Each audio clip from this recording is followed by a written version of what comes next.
Hey everyone, it's Will, Gamer Dad, with another video for you. So first off, I'd like to give a shout out to one of my Patreon supporters, Frank Wilson. Thanks for your support. Now, unfortunately, I was out late last night, and so there is definitely a new Fateful encounter, the 7 days encounter, and everyone knows what this is all about. At the beginning of every month, we do have a new set of 3 featured units. They are all offered usually at 7.77% on the 10th pull. And then, of course, it is Fateful, so it requires either a Heaven subscription ticket or 1,000 paid stones. Now, one thing that's come to my attention is that, some of you may not remember to do your monthly trials. And just as a quick, reminder, regardless if you're free to play or if you do subscribe to both the Heaven and the Earth subscription, make sure you do those monthly trials. The biggest benefit, I would say, especially for free to plays, is the free 5 light or shadow on any unit. And so at the beginning of the month, which is now obviously, check your trials, look for the required achievements, and make sure you do that. And also make sure you do claim those before the start of the next month, otherwise they do go away. You cannot save them, unlike other achievements where you can collect them at your own leisure. Now, that being said, this Fateful encounter apparently is not just a monthly one, it is also the catch-up campaign special edition. So as you can see from the 3 featured units, most of them, if not all of them, are still quite powerful, some more powerful than others, and I'll discuss them shortly when we go to the Should You Summon video. So from left to right, we do have 3 lovely women: Eva, which everyone knows; Alma, which everyone should know; and AS Mister, which everyone does know. So let's take a look at the notice here. This one is also unique in that instead of having a one-time pull, this is 3 times maxed Fateful for the 7 day.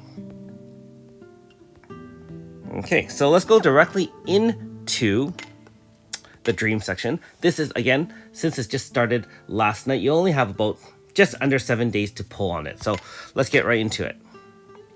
Now, unlike other 7 days, this is actually a full featured banner. So regardless of what you get on pulls 1 to 9, pulls 10 will definitely be one of the 3 units. So this is definitely an improvement. And again, WFS, if you're listening, make sure all your monthly 7-day encounters, if we're still getting them, because obviously once we catch up to Japan, I don't know if these 7-day encounters are still going to be viable or featured.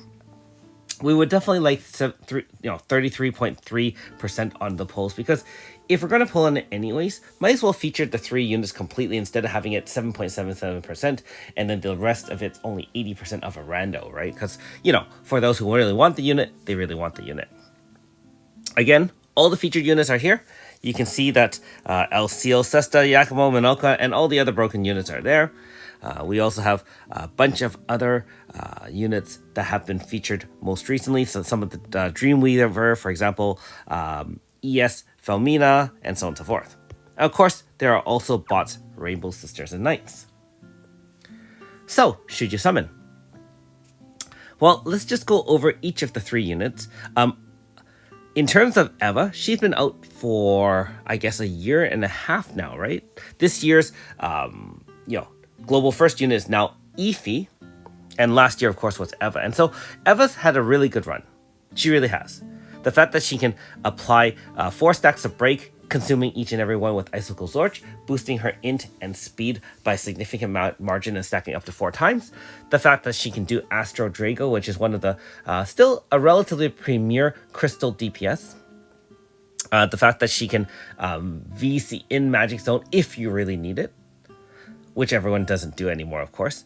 And the fact that she features and starts with Lunatic right off the bat, allowing her to do copy moves, which doubles her attack for the most part. So very, very powerful unit. Unfortunately, I would say at this time, she really has seen better days. I think in terms of water DPS, she's not considered the premier or top of the line anymore. Even on a Magic water DPS, you have the units such as Flam, AS Lily, and other units out there. And it's essentially, like I said, if you can see from some of the more recent Astral Archive challenges, I tried an Eva Flam team, and it really doesn't have the same punch as, for example, an ES Felmina, Ultra Daenerys kind of combo. Now, that's not to say she's not great. She's just not amazing like she was a year and a half ago. And that makes sense. I mean, an 18-month unit wouldn't still be in most people's meta. And so, unfortunately, as good as she was, I would say she's decent only at this point. Now, Alma, on the other hand, is still very viable in today's meta. The fact that she's also crystal, and you can see all three of these units are actually crystal in some sense. But unlike Eva, who has a water DPS, Alma essentially is just crystal, crystal, crystal, and she does that very well. She's still our only crystal zone setter. She has barrier pierce, she can do magic and pierce attacks, and so in some niche fights where barrier pierce is a must, she's one of the few units that can do that without any help from Efi. She also has her own type of lunatic ability that does tons and tons of damage when she boosts herself up. Very, very awesome, still can be used, was part of the one team to rule them all at one point, and I still think she's a very good unit. Now, AS Myster is one of the ones I have to say I still haven't side graded. I know that she has been used even up to today in some of the more difficult fights. The end of turn wind attack is awesome, and the fact that it gets stronger over time. She can also boost every other member of your team's damage with her singing. She has some dual debuffing motions and so on and so forth. Also very viable in today's meta. So for those who don't have Alma and Myster in any form, this is a great banner to summon as a Fateful. If you're only missing one of the units, I would argue probably save your paid stones. But if you are missing those two specifically, definitely worth giving it a try. Now, it's not to say Eva is a bad prize. I do think the other two are probably more viable. And to be fair, if you're relatively new to the game, all three units are going to benefit you greatly. So hopefully that gives you some idea as my thoughts of this unit. It really pains me to say that Eva is not as powerful as she used to be, given the fact that I spent 20,000 plus stones on her and finally got her, making myself bankrupt a couple of times in the process. Anyways, as for my own personal updates, I am still slowly working through Commander-in-Chief. I hope to have it done this weekend.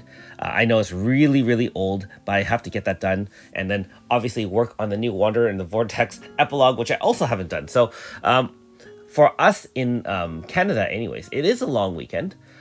We are having the Truth and Reconciliation Day, which basically honors some of the lost Indigenous people in our country.